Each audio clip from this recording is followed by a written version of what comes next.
On a harsh night when southern rain cut through the air like ice, a young girl around 10 years old ran through empty streets, her small body shaking uncontrollably. Her pale skin bore the silent testimony of deep bruises, evidence of cruelty she'd endured. She was escaping the violent hands of her stepfather, drowning in complete hopelessness. But even in life's darkest moments, a single ray of light can pierce through. She found herself at exactly the right doorstep, the home of a woman whose heart overflowed with compassion. Elma asked no questions, demanded no explanations. She simply embraced the child, brought her into warmth, nourished her body and soul with gentle care, and quietly contacted authorities to shield her from lurking dangers. Time moved forward, and that frightened little girl, carrying emotional scars far deeper than any physical marks, eventually grew into a woman of strength.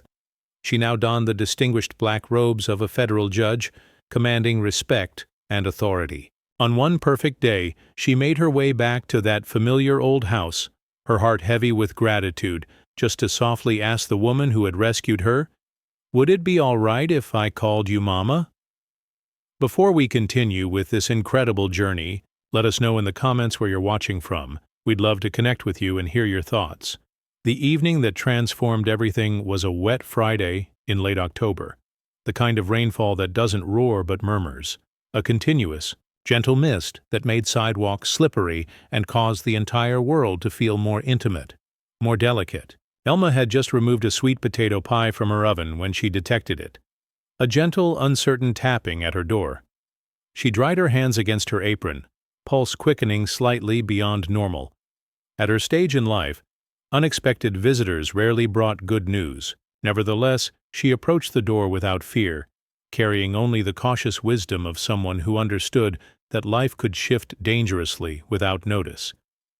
Opening the door revealed a small girl, perhaps 9 or 10 years of age, petite and lean, with rain-soaked hair and large, dark eyes that appeared far too weary for someone so young.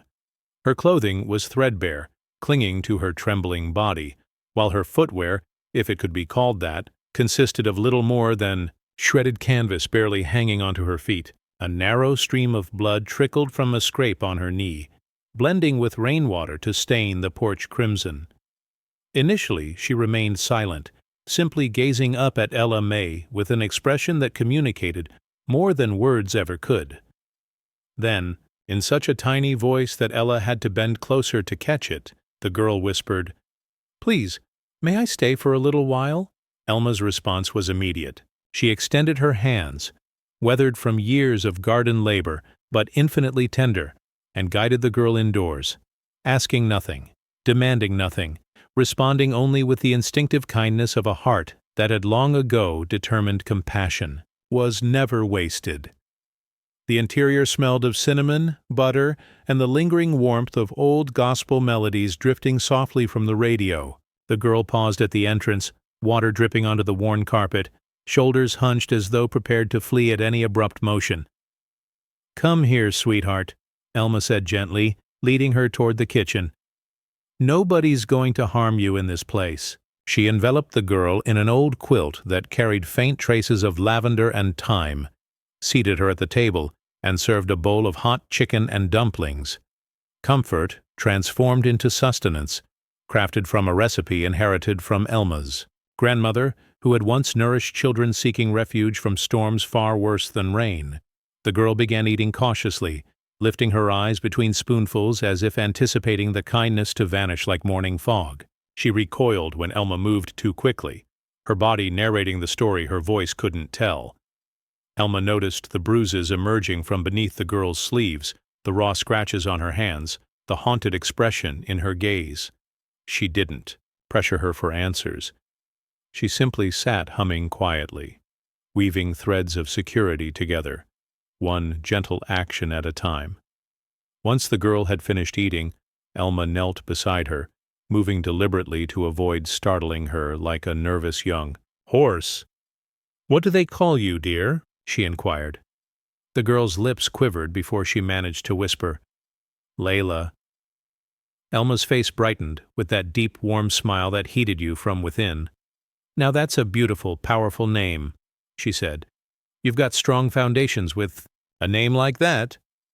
Layla remained quiet, only gripping the quilt more tightly around her small frame. "Listen, Layla," Elma continued, keeping her voice calm and steady. "You're protected here. Do you understand? Safe. But I'll need to contact someone to help ensure you remain protected. Not to return you somewhere you don't want to be, but to find you a place where you're truly loved, all right?" At these words, Layla began crying silently, the type of tears that don't shake your body but overwhelm your spirit.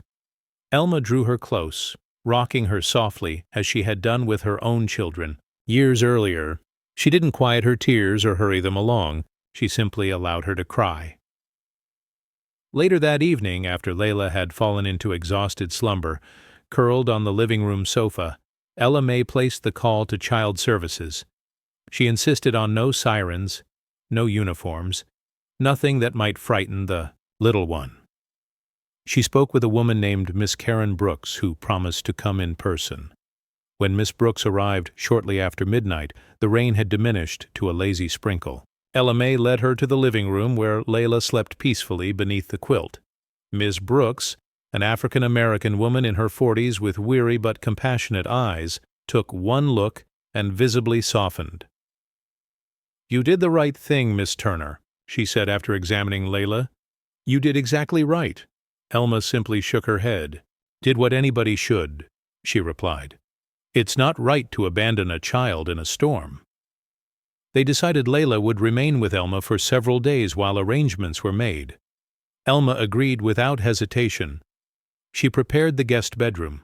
Once, her daughter's room, still decorated with faded posters and a small pink dresser. She even retrieved an old teddy bear from the closet, brushing away dust with a gentleness that made her heart ache. Over the following days, the house that had long been filled with memories made space for new ones. Layla, initially timid and wary, began to warm under the consistent heat of Elma's care. They cooked side by side, cornbread and butter beans, and Layla learned to shell peas the way Elma's mother had taught her.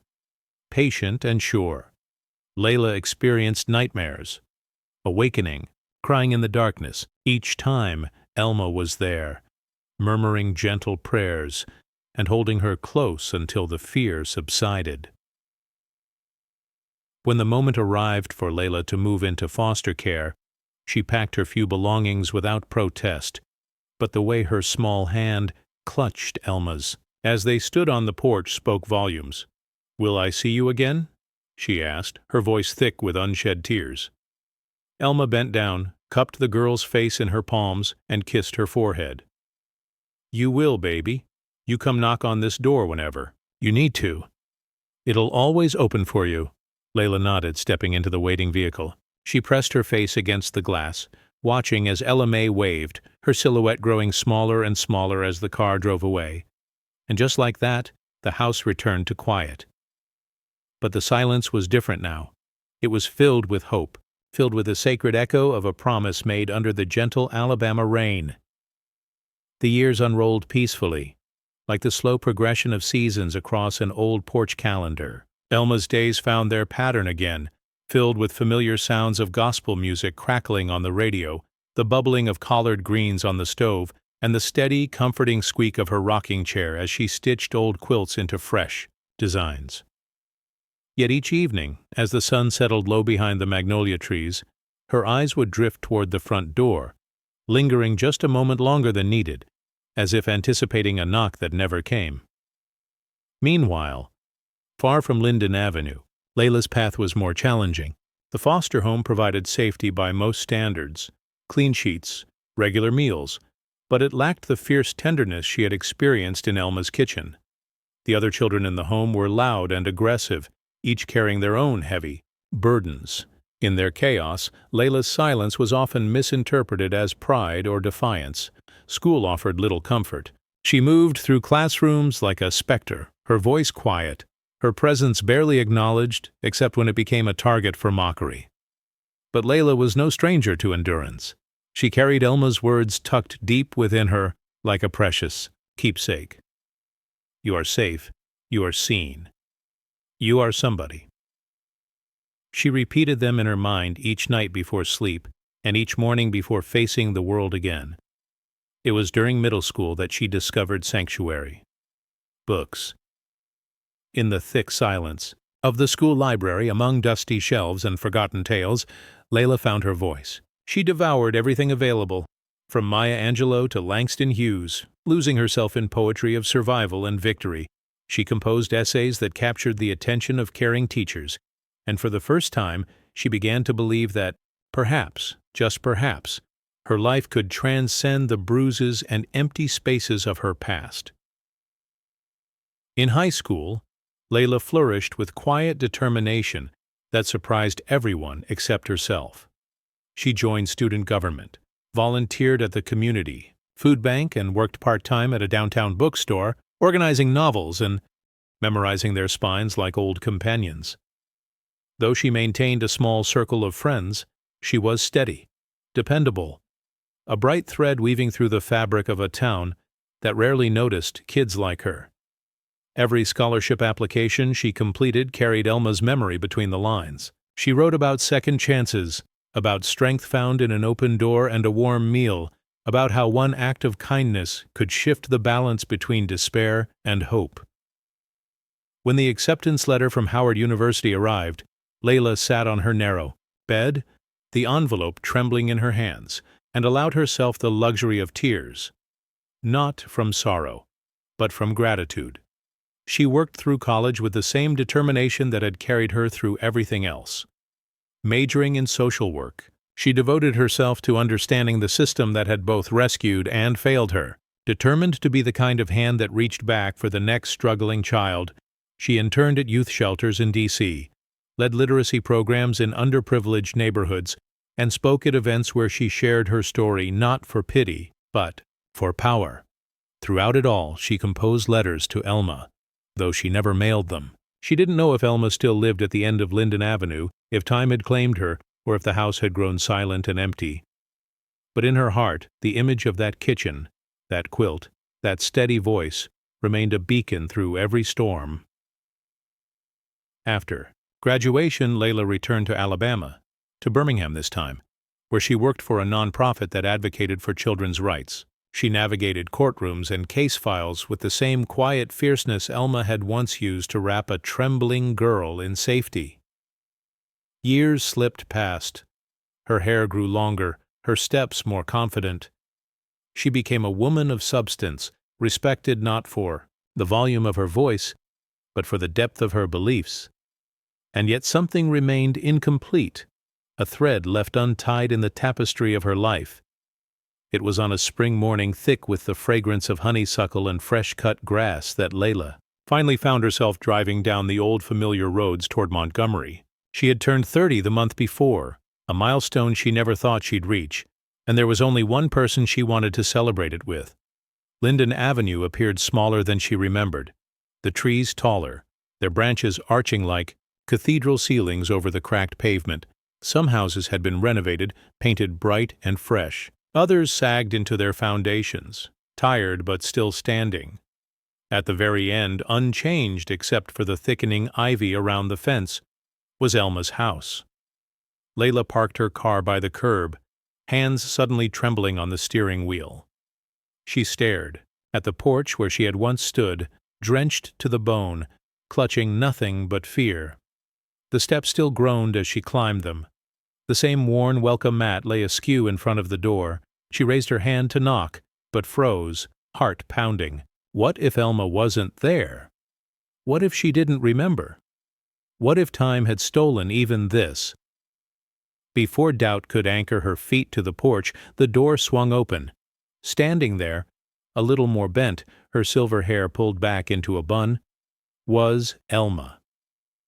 For a long moment, neither spoke. Elma's keen eyes, still bright despite the years, studied Layla's face, searching past the polished clothes and adult frame to find the girl she had once rescued from the rain. Recognition dawned slowly like the opening of a flower. And then Elma's face melted into a smile so wide it could have illuminated the entire street. "Well, look what the good Lord brought back to me," she said, voice cracking just slightly. Layla choked back a sob and took an unsteady step forward. "Miss Elma, it's me. It's Layla." Elma reached out and pulled her into an embrace that was somehow both fierce and fragile. "I knew you'd come back," she whispered against Layla's hair. "I knew it, baby." They stood there on the porch, swaying, gently in a hug that held years of separation and longing and gratitude, the soft Alabama breeze curling around them like a blessing. Inside, the house was almost exactly as Layla remembered. The same worn furniture, the same quilts draped over, the couch, the same scent of cinnamon and aged wood. They sat at the kitchen table, and Elma prepared sweet tea, her hands a bit more arthritic, a bit slower, but still steady enough to pour out love in every movement. They talked for hours, weaving the years between them with stories and laughter, and more than a few tears. Layla told her about college, about her work with foster kids, about how every good thing she had accomplished had grown from the seed Elma planted that rainy night. Elma listened, eyes shining, pride radiating from her in waves, and then, as the sun dipped low and the cicadas began their evening chorus, Layla reached into her bag and pulled out a stack of papers. "I came back for more than just a visit," she said, voice trembling. "Miss Ella May, if you'll have me, I'd like to make it official. I'd like to be your daughter legally." She slid the papers across the table, adoption papers neatly filled out, waiting only for Ella May's signature. The old woman's hand fluttered to her chest, and for a moment all the breath seemed to leave the room. Her eyes filled with tears that spilled free without shame. "You were mine from the moment you knocked," she whispered, voice thick with emotion. She reached for the pen with fingers trembling not from age, but from the sheer weight of love. As she signed her name, Ella May Turner, mother, she pressed the pen so firmly the ink bled a little, as if trying to anchor the moment into the very fabric of time itself. The next morning, under a soft gray sky still heavy with the scent of last night's rain, Layla returned to Elma's house with a notary, public, a kind older man from town who had known Elma for decades. They sat together in the living room as he witnessed the final signatures, his pen scratching lightly across the official forms, sealing the bond between two souls who had chosen each other long before ink met paper. When it was done, Ella May leaned back in her chair, eyes closed, breathing in deep and slow, as if trying to absorb the reality of it all. Layla knelt beside her, resting her head lightly against Elma's knee like a child might, and for a moment neither spoke, letting the hum of the ceiling fan and the distant chirp of bird song fill the sacred quiet between them. Over the weeks that followed, Layla settled into a rhythm on Linden Avenue, renting a small place just down the street so she could be close, but not so close that Elma would feel overwhelmed. Most days she came by early with groceries or fresh coffee, claiming she just wanted company, but secretly checking on the woman who had once saved her life.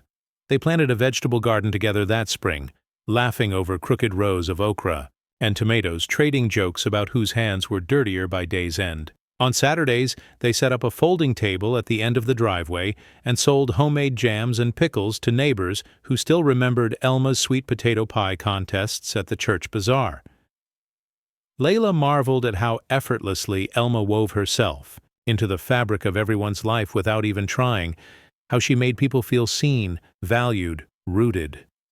Some evenings after supper dishes were washed and put away, they sat on the porch as the sun melted into sherbet colors across the Alabama sky. Layla listened to Ella May tell stories about the old days, about picking cotton under the blazing sun as a girl, about marching for civil rights when it was dangerous just to walk down the wrong sidewalk, about raising 3 children on a cleaner's, wages, and a stubborn faith that tomorrow could be better. Sometimes Layla would share her own fears, the cases that broke her heart, the nights she doubted she was strong enough to keep fighting for kids who seemed lost before they even had a chance to be found. Elma never tried to fix it, never gave easy answers. She just listened, her presence like a balm, her faith in Layla so steady it stitched the broken pieces back together without either of them needing to name them.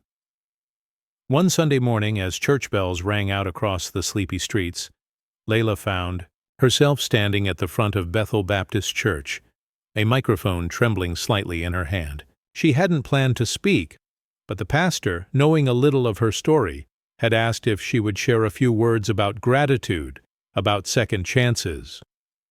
She looked out across the small crowd, catching Elma's smile beaming up at her from the second row, and felt a knot in her throat she hadn't known was there.